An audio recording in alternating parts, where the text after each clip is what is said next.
criar seu protagonista. Um ponto relevante a ser ressaltado é que a Miki é uma pessoa muito popular e influente na internet. Esse é um ponto que foi colocado nesse anime de Devilman para modernizar, para atualizar a série, contextualizar a série com os tempos de hoje. O que leva ela a escrever um textão lacrador no Facebook. A Miki começa a descrever que...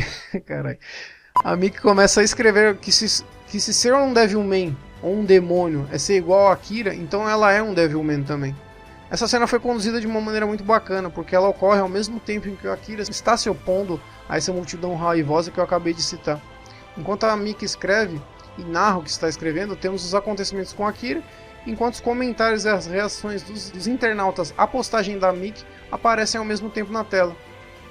Enquanto uns a repudiam, xingando, mandando ela tomar no cu e tudo mais, outros a apoiam e a consolam. Essa cena acontece de uma forma bem interessante, retratando como a sociedade da atualidade é.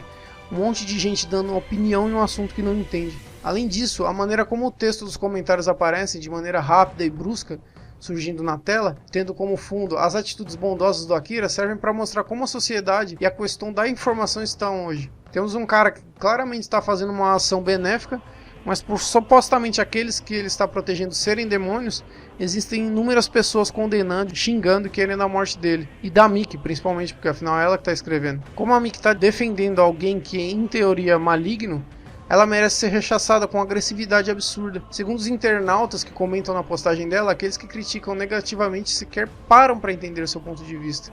Exatamente por ela estar defendendo, como dito anteriormente, algo que em teoria é maligno. E aqueles que dão suporte são os que de fato sabem o que é ser ou mesmo ter um Devilman que seja próximo afetivamente. Agora eu te pergunto, tira do contexto do Devilman tudo isso que eu falei e coloca isso em qualquer contexto de uma discussão de Facebook, Twitter e afins. Devilman é uma obra que tem como tema principal essa questão do que é o bem e o mal. Mesmo hoje em dia ainda são muito atuais os questionamentos que a série traz. A gente pode substituir os demônios por qualquer outra coisa. Pobre é tudo favelado, sem educação nem cultura, não presta pra porra nenhuma. Negro é tudo ladrão, branco é o opressor e elitista, mulher é frágil e só consegue as coisas se der pra alguém. Gay não é homem, não é certo, o certo é homem com mulher. Demônios são malignos. Nós humanos é que somos do bem, né? Além de trazer esse questionamento, temos aqui em Crybaby uma bem-vinda modernização, mostrando que mesmo em plena era da informação, o ser humano continua sendo a mesma máquina de burrice e ignorância que vem desde os tempos das cavernas. Essa contextualização nos tempos atuais agrega muito a uma obra que já tem por si só uma temática e questões muito comuns ao ser humano. Bem perto da conclusão da obra, temos uma das sequências mais impactantes do anime. Após sua postagem, Miki, Uamo e Miko, a Miki Kuroda, se veem obrigados a fugir por causa dos revoltosos com o post da moça, resolvem matar ela com o pretexto de que ela seria uma apoiadora dos demônios, ou mesmo um demônio. Antes de qualquer coisa, em um dos reviews do Shingeki no Kyojin, eu disse que quem não leu o mangá iria aproveitar imensamente as reviravoltas que a história iria dar. E isso se aplica aqui ao Devilman, porque eu particularmente conheci o Devilman por esse anime. Isso foi muito positivo, porque as reviravoltas acabaram sendo muito impactantes para mim. Toda a situação separa o grupo e faz com que as duas Miki comecem a fugir juntas. A tensão criada é muito boa, desde o princípio a gente é levado a crer que tudo vai dar certo. Até que o restante do pessoal do grupo do Amo, que é o Rie e o Babu, acabam se unindo aos invasores, inclusive matando um de seus amigos. Isso vai muito de encontro ao que eu disse sobre o bem e o mal. A Miko acaba revelando a admiração que ela sente pela Miki, que acaba admitindo que a amava como uma amiga, só que ela acaba sendo ferida e se coloca à frente dos perseguidores para tentar atrasá-los, questionando seus agressores sobre o que eles estavam fazendo, levantando mais uma vez a bola do bem e o mal, do que o que é ser humano ou não, enfim. E após cometer suicídio pedindo para que salvem ao menos a Miki, é aí que a poesia pura começa e o bagulho fica bonito e o nego chora sem ver. Nesse momento existe toda uma alusão à corrida de revezamento que a Miki, o Akira e a Miko faziam quando eram crianças, A Miko passa o bastão pra Miki, que tenta passar pro Akira, enquanto a Miki descreve o quanto ama correr. As sequências do passado dos três, quando tudo era mais simples, vai sendo mostrado em paralelo com a Miki em sua fuga. E eu confesso que até o momento em que ela toma um tiro na perna e começa a mancar, eu acreditava que ao menos ela sairia a salvo. A maneira como a cena é conduzida é muito poética e melancólica. Ela espera, assim como nós, os telespectadores, de que o Akira, e vale ressaltar que o Akira havia se ferido gravemente na luta contra o Zenon, de que o Akira conseguiria salvar a mocinha, a Miki, como se espera de uma história de heróis comuns.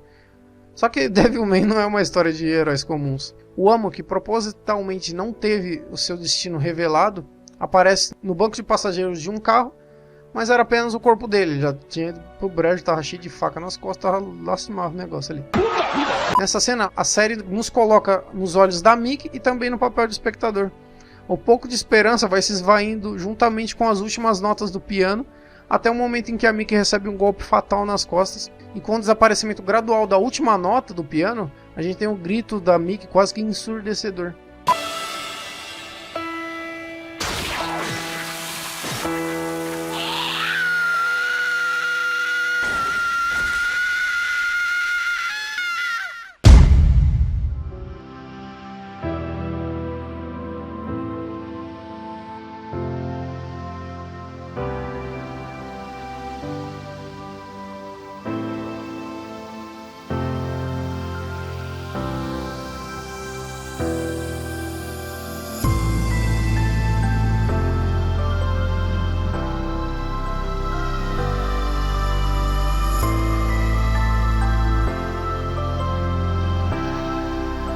Enquanto ela estica o braço para tentar passar o bastão de revezamento pro Akira de suas lembranças, em um tempo onde o mundo era muito mais simples. Essa cena é cortada pro Akira correndo e dizendo para si mesmo que ele havia chegado, né? Que ele falando ali, Mickey, eu cheguei. E mais uma vez a gente tem a violência da morte aqui apresentada de maneira cruel, fria e sem filtro. É interessante vocês perceberem que como cada detalhe é minuciosamente bem orquestrado e a gente tem um trabalho impecável da animação, trilha sonora e direção. Criar realmente essa imersão dramática. Existe durante toda a sequência um ar esperançoso de que por pior que seja o mundo, tudo vai dar certo. Só que essa faceta apresentada aqui em Devilman é de um mundo onde os seres humanos são tão cruéis e bestiais quanto demônios. Realmente, cara, essa sequência do Gonagai e os caras da direção, o estúdio, estão de parabéns porque tudo se encaixou perfeitamente. Isso se deve totalmente ao trabalho dessa equipe, que é absurdamente talentosa. Após isso, o Akira chega e vê a cena mais caótica possível. Pouco a pouco a crueldade humana mostrada, né? Pessoas felizes expondo os corpos do Wamo, da Miko e da Mickey, como se tivessem vencido o mal. Temos diversas tomadas mostrando os olhos do Akira descrente ao que vê. E se havia alguma esperança de que ao menos a Mickey pudesse ter sobrevivido, ela é destruída com um close da cabeça dela decepada.